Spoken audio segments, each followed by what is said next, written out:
যদি দয়াময় আল্লাহ তাআলা আপনার ক্ষতি চায়, কে আছে আপনাকে সাহায্য করবে? যদি দয়াময় আল্লাহ তাআলা আপনাকে সাহায্য করে, কে আছে আপনাকে ক্ষতি করবে? হাজলে মজলি, আসসালামু আলাইকুম ভাইরা।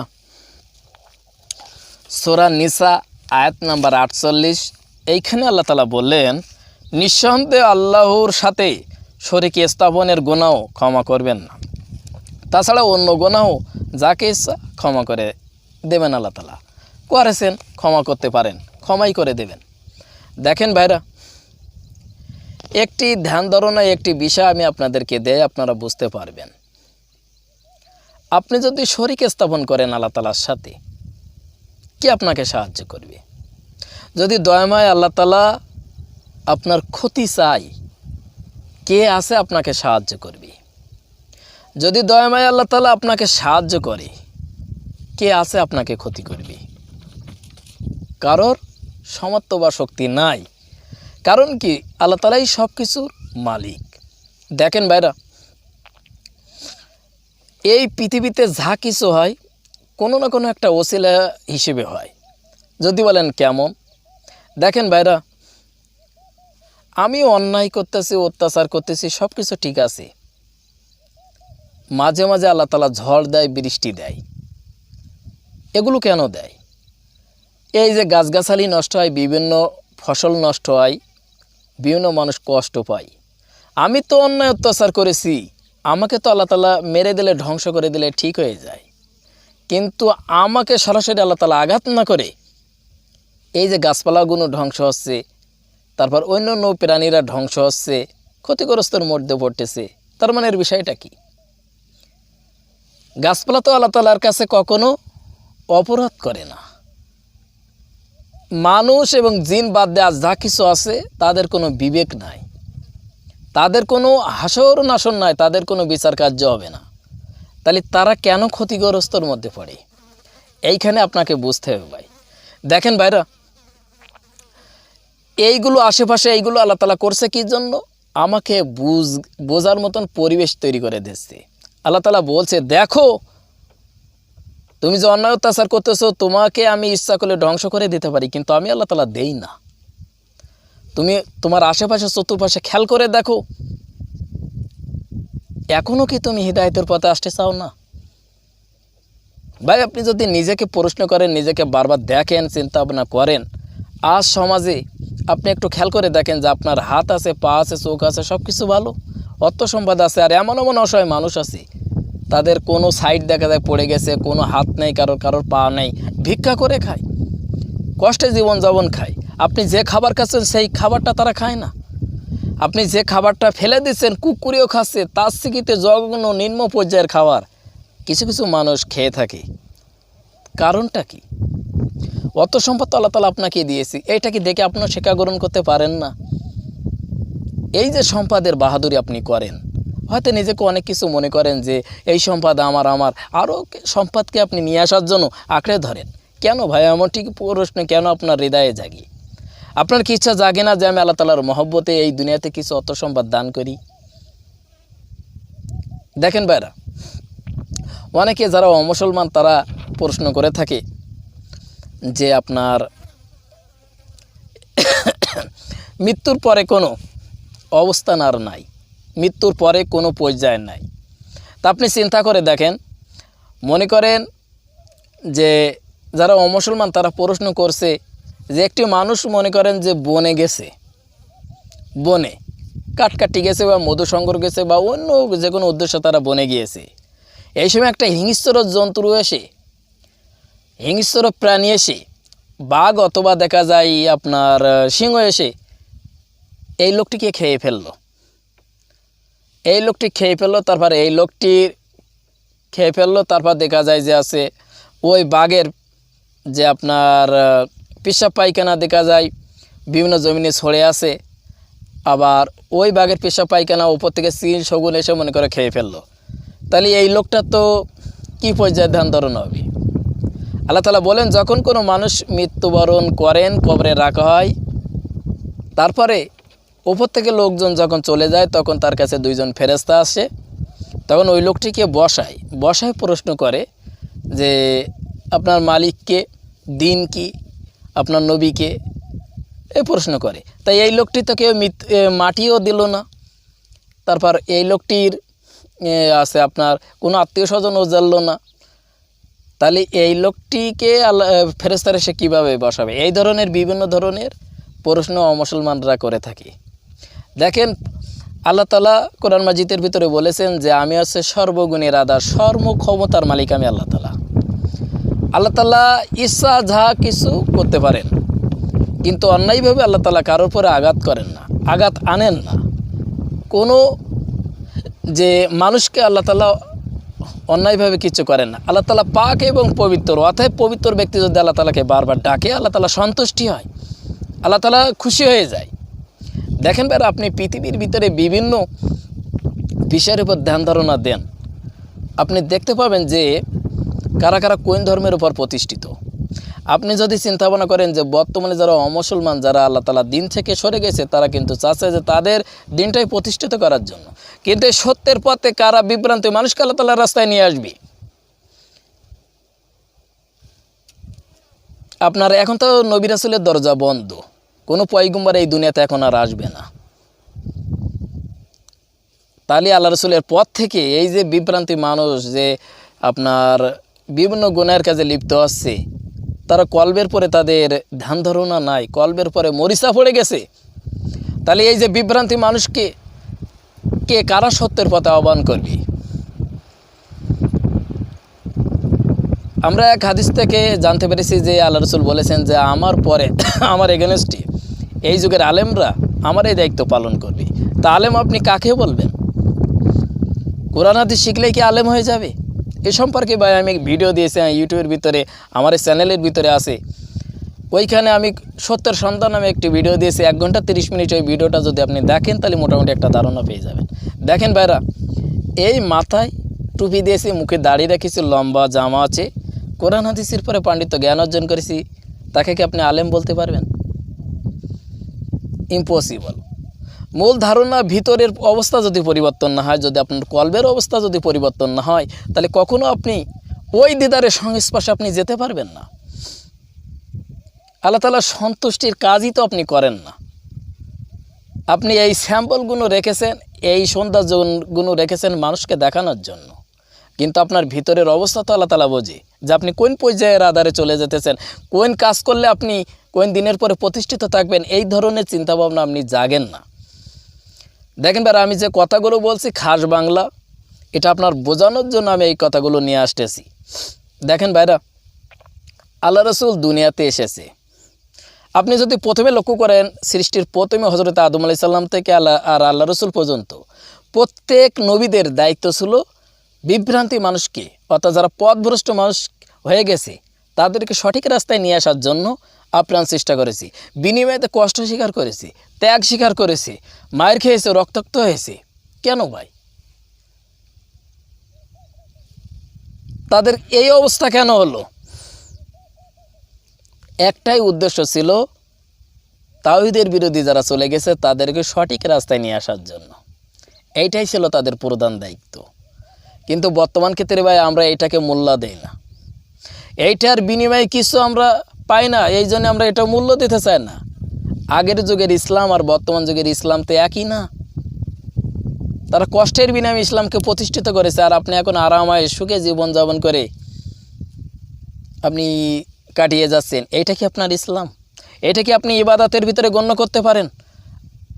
আপনার হাত অঙ্গ প্রত্যঙ্গকে আপনি আল্লাহ তাআলার রাস্তায় ব্যয় করেন না, আপনি কোন ধর্মের উপর প্রতিষ্ঠিত আছেন? নিজেকে বারবার একবার প্রশ্ন করুন, অ্যান্সার পেয়ে যাবেন। দেখেন ভাইরা, মূল বিষয় শক্তি আছে ঐশী শক্তি। দেখেন আল্লাহ রাসূল ইচ্ছা করলে আল্লাহ তাআলার কাছে যদি দোয়া করতো, যারা এই উহুদ পাহাড়কে আপনি স্বর্ণে পরিণত করে দেন, আল্লাহ তাআলা দিয়ে দিত, যদি আল্লাহ রাসূল ইচ্ছা করতেন। আল্লাহ রাসূলের বিবিগণ, স্ত্রীগণ মাঝে মাঝে আল্লাহ রাসূলকে বলতে, ইয়া রাসূলুল্লাহ, আপনি তো আল্লাহ তাআলার নবী, তাহলে আমরা কষ্টের ভিতরে কেন এত জীবনযাপন করব? তখন আল্লাহ তাআলা আয়াত নাজিল করলেন, বলেন, হে নবী, আপনার স্ত্রীরা যদি সুখ চায় আমি সুখ দিব, তারা যদি বলে যে না আমরা পরকালে সুখ চাই, সেটাও আমি দিব। তাহলে আপনার কাছে, আপনি যদি আল্লাহ তাআলাকে ভালোবাসেন থাকেন, তাহলে আপনার পরীক্ষা আসবেই। পরীক্ষা ছাড়া কোনো ক্লাসে আপনি উত্তীর্ণ হতে পারবেন না, উঠতে পারবেন না। তা এই যে আল্লাহ তাআলা এগুলো করলেন, এখন সরাসরি আল্লাহ তাআলার সাথে কি আপনার যোগাযোগ আছে? সরাসরি আল্লাহ তাআলার সাথে কি আপনার যোগাযোগ আছে নাকি? আল্লাহ তাআলার সাথে যোগাযোগ ছিল কাদের? নবীদের। নবীদের সাথে যোগাযোগ ছিল কাদের? সাহাবীদের। তারপর তাবে তাবিন ইত্যাদি স্টেপ নিচে নেমে চলে এসেছে। এই যে নবীদের কাছে জিবরাইল আমিন আসতেন, আল্লাহ তাআলার ওহী নিয়ে আসতেন, আল্লাহ তাআলার কথা তাদের কাছে নিয়ে আসতেন, আল্লাহ তাআলার কালাম তাদের কাছে প্রকাশ করে দিতেন। তাই এই যে নবীর পরে সাহাবীরা সেই কথাগুলো শুনতো, সাহাবীরা সেগুলো মানতো, মানুষকে উপদেশ দিত। এভাবে স্টেপ করতে করতে করতে করতে এখন কিন্তু নবীর দরজা বন্ধ। তাহলে আল্লাহ রসুলের পথ থেকে যে বিভ্রান্তি মানুষ এমন পর্যায়ে চলে গেছে, এখন সেই মহান সৃষ্টিকর্তা আল্লাহ তাআলা সম্পর্কে তাদের ধারণাই নেই। তাহলে এই যে ভুল ধারণা, ভুল ব্যাখ্যাকারী, তাই আলেম হোক আর জালেম হোক, এদেরকে কারা সঠিক পথে নিয়ে আসবে? এখন তো কেউ নাই। আর ওই সময় আল্লাহ তাআলা ইচ্ছা করলে কিন্তু ওহী জিবরাইল বাদ দিয়ে কিন্তু আল্লাহ তাআলা ওইবার সরাসরি নাজিল করতে পারতেন, কিন্তু আল্লাহ তাআলা করেননি। আল্লাহ তাআলা মাধ্যম নিয়েছেন কাকে? জিবরাইল আমিনকে।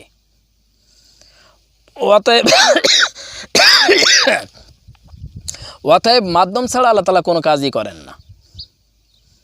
এই যে দেখেন ঝড় বৃষ্টি হয়, আপনার পানি হওয়ার আগে ঝড় বৃষ্টি হয়, তারপর পানি হয়। আপনার ক্ষুধা লেগেছে, আপনি খাবার খাচ্ছেন আপনার বডিকে ভালো রাখার জন্য, কিন্তু কেন খাবারের প্রয়োজন? জীবন মৃত্যু তো আল্লাহ তাআলার হাতে। তাহলে কেন আমি আবার খাবার খাবো? কেন খানা খাবো? কেন ভাত তরকারি কেন আমার শরীরের ভিতরে দিব? সিস্টেম অনুযায়ী আল্লাহ তাআলা কাজ করে, ও সিস্টেম অনুযায়ী আল্লাহ তাআলা কখনো কাজ করেন। আল্লাহ তাআলা পাক এবং পবিত্র, অতএব পবিত্র ব্যক্তিকে আল্লাহ তাআলা ভালোবাসেন। দেখেন ভাইরা, তাহলে সিস্টেম অনুযায়ী ওপর থেকে নামতে নামতে নামতে আল্লাহ রসুলের দায়িত্ব পালন করবেন এই যুগের আলেমরা। এইবার এইখানে আপনাকে খুব ভালো করে বুঝতে হবে যে আল্লাহ রসুলের কাছে যে কোরআন মাজিদ এসেছিল, সেই সময় কোরআন মাজিদ আল্লাহ রসুলের কাছে এসেছিল। ওই যে কোরআনের ভিতরে যে একটা শক্তি, তাজ্জালি, ঐশী শক্তি, ওই শক্তির বিনিময়ে আল্লাহ রসুল কিন্তু সব কিছু প্রতিষ্ঠিত করেছিল আল্লাহ তাআলার রুহানি ফয়েজ বরকতের মাধ্যমে, আল্লাহ তাআলার রহমতের মাধ্যমে। তো এই রহমত আল্লাহ রসুলের পরে এসেছিল, আল্লাহ রসুলের কাছ থেকে সাহাবীরা নিয়েছিল, সাহাবীদের কাছে তাবে তাবিন, এভাবে স্টেপ করতে করতে করতে এক পর্যায়ে নিচে নেমে এসেছে কামেল মোকামেল মুর্শিদের সংস্পর্শে। তাদের কাছে ওই পাওয়ার আছে। পাওয়ার ছাড়া কিন্তু আপনি কোনোভাবে ইসলামকে প্রতিষ্ঠিত করতে পারবেন না। আপনি মুখে যতই কাজ করেন, শক্তি দিয়ে ইসলাম কখনো প্রতিষ্ঠিত হয় না।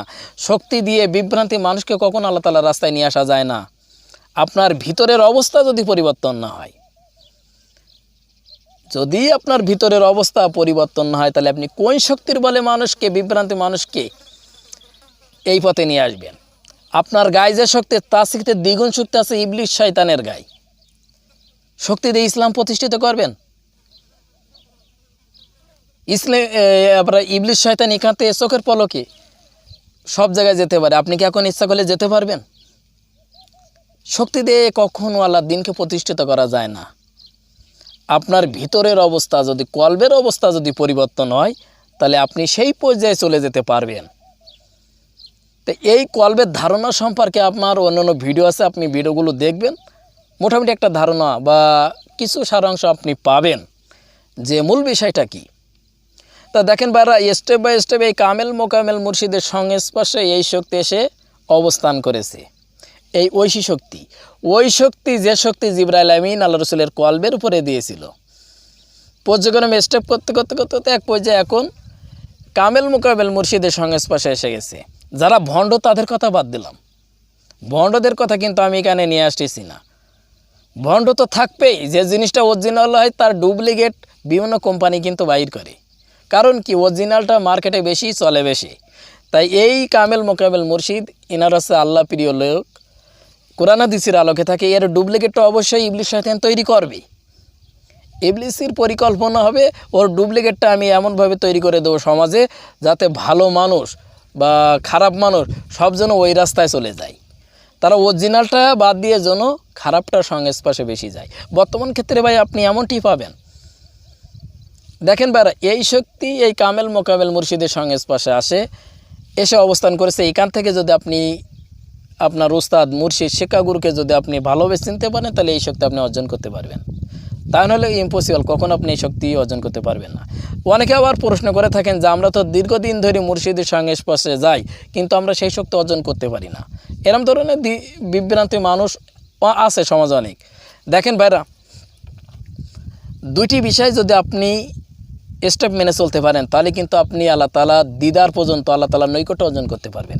এক নম্বর শক্তি আছে যে আপনি তরিকা জগতে গেলে মুর্শিদকে আপনাকে চিনতে হবে, মুর্শিদকে ধরতে হবে, মুর্শিদের কথা অনুযায়ী আপনাকে চলতে হবে, তাহলে তরিকা আপনার জন্য। আর আপনি যদি বলেন যে না আমি ওনার পরামর্শ অনুযায়ী কাজ করবেন না, তাহলে তরিকা আপনার জন্য না। আপনার আসা যাওয়া খাওয়া দাওয়া এইটাই, এই ছাড়া আর আপনি কিছু পাবেন না। এক নম্বর পয়েন্ট হচ্ছে, যদি আপনি মুর্শিদকে চিনতে পারেন, মুর্শিদের কথা অনুযায়ী কাজ করতে পারেন, ওনার সাথে যোগাযোগ রাখেন, তাহলে তরিকা আপনার জন্য, আপনি অনেক কিছু পাবেন। দ্বিতীয় বিষয় আছে, আসলে কি সত্যি আমি মুর্শিদকে চিনলে, আমি মুর্শিদকে যদি ভালোবাসি, তাহলে কি আমি নৈকট্য পাবো আল্লাহ তাআলার নৈকট্য অর্জন করতে পারবো? আল্লাহ তাআলা সেই প্রেমের জগতের কথা আমার কলবের উপরে কে আসবে? এই দুটো পয়েন্ট। দেখেন ভাইরা, আমি একটি উদাহরণ দিলে আপনারা বুঝতে পারবেন যে মুর্শিদ কী জিনিস। অনেকে বলে থাকে যে পিতামাতাকে ভালোবাসলে মুর্শিদের কাছে যাওয়ার প্রয়োজন হয় না। দেখেন, পিতামাতার ভালোবাসা একরকম, মুর্শিদের ভালোবাসা আর একরকম। যদি আপনি এমনটি ভাবেন, আপনার নিজের স্ত্রীর প্রতি যে ভালোবাসাটা আপনি দেন, আপনার মায়ের সাথে কি সেই ভালোবাসাটা আপনি দিতে পারবেন? আপনার বোনের সাথে কি পারবেন? এটা আপনি পারবেন না। আপনি যে ভালোবাসাটা স্ত্রীকে দিলে আল্লাহ তাআলা সন্তুষ্টি হয়, সেই ভালোবাসাটা স্ত্রীর জন্য করা ফরজ। আর যেটা মাকে ভালোবাসলে আল্লাহ তাআলা সন্তুষ্টি হয়, সেই ভালোবাসাটা মাকে দেওয়া এটা ফরজ। তাহলে মাও মেয়ে সন্তান, আমার স্ত্রীও মেয়ে সন্তান, একই ক্যাটাগরি, কিন্তু এখানে ভিন্নত্ব প্রকাশ পাচ্ছে কী জন্য? যখন যে জায়গায় যে কাজ, অবস্থা বুঝি ব্যবস্থা, ঠিক একই ক্যাটাগরি অনুযায়ী যদি আপনি মুর্শিদকে ধরতে পারেন, আপনি যদি চিন্তা ভাবনা করেন যে আমি মুর্শিদের সংস্পর্শে এসে মুর্শিদকে ভালোবাসবো, দেখি না মুর্শিদ কত পরীক্ষা করে আমাকে, আমি ঠিক মুর্শিদের মনের ভিতরে জায়গা করে নেব, এই ধরনের পরিকল্পনা যদি থাকে, আর যদি আপনি মুর্শিদকে সেইভাবে ধরতে পারেন, বিশ্বাস করতে পারেন, ওনার সাথে ওঠা বসা করতে পারেন, তাহলেই কিন্তু আপনি তরিকা জগতের শ্রেষ্ঠতম অর্জন করতে পারবেন। দেখেন ভাইরা, হযরত আবু বকর সিদ্দিক রাদিয়াল্লাহু আনহু ইসলামের প্রথম খলিফা। আল্লাহ রাসূল বলেছেন যে আবু বকর সিদ্দিক রাদিয়াল্লাহু আনহু নেকি একবারে, আর সমস্ত মাখলুকাতের নেকি আর একবারে। তারপরও আবু বকর সিদ্দিক রাদিয়াল্লাহু আনহু নেকি বাড়ি হবে কেন? আবু বকর সিদ্দিক রাদিয়াল্লাহু আনহু কি এমন কাজ করলো যে তার সওয়াব ওজন হচ্ছে বেশি, আর সমস্ত মাখলুকাতের সওয়াব দেওয়ার পরেও সেগুলো ওজন হচ্ছে না, অর্থাৎ আবু বকর সিদ্দিক রাদিয়াল্লাহু আনহু নেকি ভারী হচ্ছে? এর কারণটা কি? এটা আপনাকে বুঝতে হবে। একমাত্র কি আবু বকর সিদ্দিক রাদিয়াল্লাহু আনহুর কলবের ভিতরে ফয়েজ বরকত থাকার কারণে আবু বকর সিদ্দিক রাদিয়াল্লাহু আনহুর নেকি ভারী হবে। এই যে আছে আবু বকর সিদ্দিক রাদিয়াল্লাহু আনহুর ফয়েজ বরকত, তা কলবের ভিতরে আসলো কিসের মাধ্যমে? একমাত্র আল্লাহ রসুলের সংস্পর্শে উনি থাকতেন। আল্লাহ রসুলের অনুমতি ছাড়া কখনও উনি অন্য জায়গায় যেতেন না, সবর ত্যাগ করতেন না, আল্লাহ রসুলের কাছে পরামর্শ নিতেন, আল্লাহ রসুল আপনার অর্ডার দিলে উনি চলে যেতেন। তো এইখানে আপনি মুর্শিদকে ওইভাবে ধরতে হবে আপনার। যদি আপনি মুর্শিদের সহবতে যান, সহবত ইখতিয়ার করেন, আদব মহব্বত খেদমত, এটা আপনার মাথায় মনে রাখতে হবে যে আপনি এমন কাজ করবেন যে মুর্শিদ যেন আপনার প্রতি সন্তুষ্টি থাকে, ভালোবাসা থাকে। মুর্শিদকে আপনি ধরেন, দেখবেন ইনশাল্লাহ আপনি তরিকা জগতে অনেক কিছু উন্নতি করতে পারবেন। আর এই বিশেষ করে মোজাদ্দেদের তরিকায় 1 থেকে 30 নম্বর সবকের ভিতরে অনেক বিষয় আছে। কিছু কিছু সবক আছে এই জায়গায় গেলে দুধ আর পানি যেমন একসাথে মিক্সার করে দিলে আর কিন্তু আপনি এই আপনার কাছে দিলে আপনি পানিকে আলাদা করতে পারবেন না, দুধও আলাদা করতে পারবেন না। মনে করেন পানি 1 গ্লাস, দুধ 1 গ্লাস, 2 গ্লাসে 2 পাত্রে আপনি পানি নিয়ে এসেছেন 1 গ্লাস, আর 1 গ্লাসে দুধ। এখন সব যদি একাত্তরে মিক্সার করে দেন, তারপরে যদি আপনার কাছে ওই মিক্সার করা ওইটা দেওয়া হয়, যদি আপনাকে বলা হয় যে আপনি এই পানিটা আলাদা করেন আর দুধ আরেকবার করেন, আপনি কি করতে পারবেন? ইম্পসিবল, অসম্ভব, এটাকে আর করা সম্ভব নয়। ঠিক একই কায়দায় তরিকা জগতে 10 নম্বর লতিফা যখন আপনি অতিক্রম করবেন 10-এর পর থেকে, ঠিক এই ধরনের উপর প্রতিষ্ঠিত হয়ে যায়। দুধ আর পানি যেমন মিশে গেলে আর আছে পৃথক করা যায় না, ঠিক একই পর্যায়ের কিছু কিছু হালের নিদর্শন আছে এই মোজাদ্দিদিয়া তরিকায়। 10-এর পর থেকে এগুলো আসতে শুরু করে অটোমেটিক্যাল। তখন আল্লাহ তাআলাকে আপনার নিকটবর্তী মনে হবে, আল্লাহ তাআলার নিকটবর্তী আপনি চলে গেছেন। তখনই আপনার হৃদয়ে অনুভূতি আসবে যে আল্লাহ তাআলা আমাকে দেখছে। এই অনুভূতি তখন আসবে। এই যে ওমর ফারুক রাদিয়াল্লাহু আনহু বলেছিল যে তুমি এমনভাবে ইবাদত করো যে তুমি আল্লাহ তাআলাকে দেখছো, আর তুমি যদি দেখতে না পাও আল্লাহ তাআলা তোমাকে দেখে। এই অনুভূতি, এইটা একটা পরিবেশ আসবে। এই পরিবেশটা কখনই আসবে যখনই আপনার আল্লাহ তাআলার মহব্বতে, আল্লাহ তাআলার প্রেমে আপনি আপনার জীবনকে বিলিয়ে দেবেন, তখনই আসবে। তা দেখেন ভাইরা, যদি আপনি মুর্শিদকে চিনতে পারেন তাহলে এই তরিকা জগতে আপনি লতিফাইগুলো স্টেপ বাই স্টেপ উঠতে পারবেন। দ্বিতীয় আছে, এই তরিকা জগতে আসলে আমি কি আল্লাহ তাআলার নৈকট্য অর্জন করতে পারবো? এইটা আছে মূল কথা। দেখেন ভাইরা, আরেকটি উদাহরণ দেয়, উদাহরণ মধ্যে আপনি কম বেশি বুঝতে পারবেন। একটি ছাত্র আপনার স্কুলে যায়, একটা ক্লাস অতিক্রম করে কিন্তু পরীক্ষার মাধ্যমে, তাই 6 মাসে পরীক্ষা হোক অথবা 1 বছরে পরীক্ষা হোক, সচরাচর 1 বছর পর পর একটি ক্লাসে তাকে ওঠানো হয়। এই পরীক্ষা ছাড়া কোনো ছাত্র ক্লাসে কিন্তু উঠতে পারে না। যে যত উপরের ক্লাসে ওঠে তার তত পরীক্ষা দিতে হয়।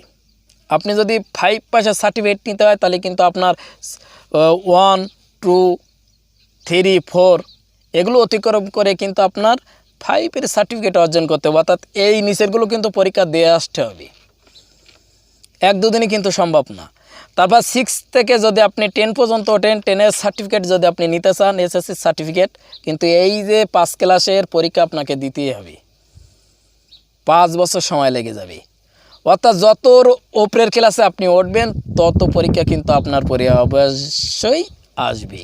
ঠিক একই কায়দায় যদি আপনি আল্লাহ তাআলার নৈকট্য অর্জন করতে যান, আপনি যত আল্লাহ তাআলার নৈকট্য অর্জন করতে যাবেন তত পরীক্ষা আপনার পরে আসবে। আল্লাহ তাআলা বলেছে যে যখনই কোনো ব্যক্তি কোনো আমার বান্দা ইমানদার দাবি করে আমি তাকে পরীক্ষা নেই। তাই পরীক্ষা বিভিন্নভাবে হতে পারে, ফসলের হানি হতে পারে, ফসলের ক্ষতি হয়, আবার ফসল বেশি দিয়েও আল্লাহ তাআলা পরীক্ষা করে, কারোর বাচ্চা কাচ্চা দিয়ে পরীক্ষা করে, আবার কারোর বাচ্চা দেয় না নিঃসন্তান, কারোর আছে আপনার মামলা মোকদ্দমা দিয়ে পরীক্ষা করে, জীবনের হানি দিয়ে পরীক্ষা করে, কারোর রোগ ব্যাধি দিয়ে, বিভিন্ন স্টেপ বাই স্টেপ আল্লাহ তাআলা পরীক্ষা নেয় একমাত্র যখনই ওই ব্যক্তি ইমানদার দাবি করে। তো এইগুলো আপনার অতিক্রম করতে বা আপনার সময় লাগবে। স্টেপ বাই স্টেপ ওই পর্যায়ের সংস্পর্শে যদি আপনি যেতে পারেন তাহলে আপনি তরিকা আপনার জন্য। এই জন্যে মুর্শিদকে যদি ধরতে পারেন তাহলে ইনশাআল্লাহ তরিকা আপনার জন্য। আপনি তরিকা জগতে আসলে অনেক কিছু জানতে পারবেন এবং আপনার সেই উপলব্ধি অবশ্যই আসবে। তা দেখেন ভাইরা, আমি আমার অন্যান্য ভিডিওর ভিতরে অনেক বিস্তারিত আলোচনা করেছি। আমার ভিডিওগুলো যদি কিছু কিছু ভিডিও আপনি দেখেন তাহলে মোটামুটি একটি ধারণা পাবেন। কোরআন এবং হাদিসের আলোকে আমি কথা বলার চেষ্টা করেছি এবং আমার মূল কথা হচ্ছে আল্লাহ তাআলার সন্তুষ্টি। আপনি যে কাজই করেন না কেন যদি আল্লাহ তাআলার সন্তুষ্টির জন্য করে থাকেন তাহলে কিন্তু আপনি সাকসেসফুল হবেন। হাসরের মাঠে কোনো সোয়াব দিয়ে কিন্তু আপনি পার হয়ে যেতে পারবেন না, বেঁচতে যেতে পারবেন না। এমন কোনো হাদিস নেই আপনি দেখাতে পারবেন না যে এতটা সোয়াব হলি যে আপনি বেঁচতে যাবেন। আবার এমন কোন হাদিস দেখাতে পারবেন না যে এতটা গুনাহ হলে আপনি দোজখে যাবেন, এরকম কোনো হাদিস নাই। কিন্তু মূল শক্তি হচ্ছে কি, মূল অর্জন আছে যে আল্লাহ তাআলার সন্তুষ্টি। হ্যাঁ, তবে আপনি ভালো কাজ করলে আল্লাহ তাআলা আপনাকে সওয়াব দিবে, নেকি দিবে, এটা কিন্তু কোরআন এবং হাদিসের ভিতরে আছে। ভালো কাজ করলে তার বিনিময়ে আল্লাহ তাআলা আপনাকে সওয়াব দান করে। আল্লাহ তাআলা কোনো ব্যক্তিকে, কোনো আল্লাহ তাআলার প্রিয় ব্যক্তি, আল্লাহ তাআলার প্রিয় যেসব ব্যক্তিরা আছে তাদেরকে আল্লাহ তাআলা কখনো ঠকায় না, আল্লাহ তাআলা সওয়াব দান করে থাকে। এ সম্পর্কে আমারও ভিডিও অনেক ভিডিও আছে, আপনারা দেখবেন, মোটামুটি একটি ধারণা পেয়ে যাবেন। আসসালামু আলাইকুম।